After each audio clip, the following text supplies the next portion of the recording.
as a very young pastor, not in age, but still young in the position, I was assigned, my first assignment was to an all-white church.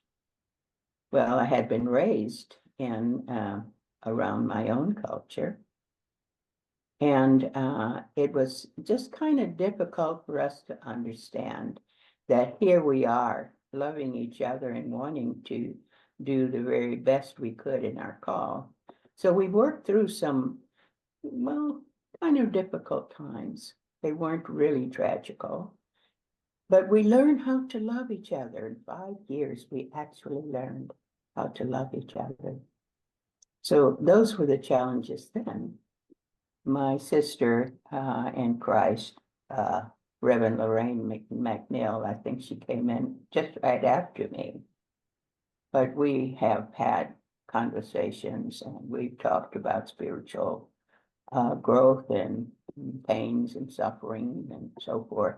So there's several of them who have shared their spiritual walk with me, and I've shared with them and walked with them. Yes. I remember one conference that we had, the annual conference, and the women, I think the women would have this big large table of all women pastors.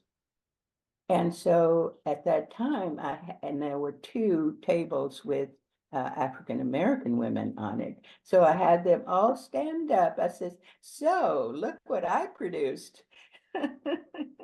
So there are a number now of African American women who are pastors.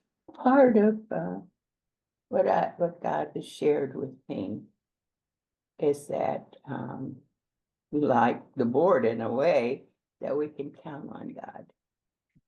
And I would want them to know that when things are dark, and they will be at times, not to fear, not to run, not to try to make decisions on your own, but to listen. Just have that quiet time to listen to how the Holy Spirit will guide us.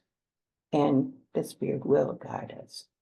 That's what I would want them to look inside to see one step alone, one foot, one after the other, alone.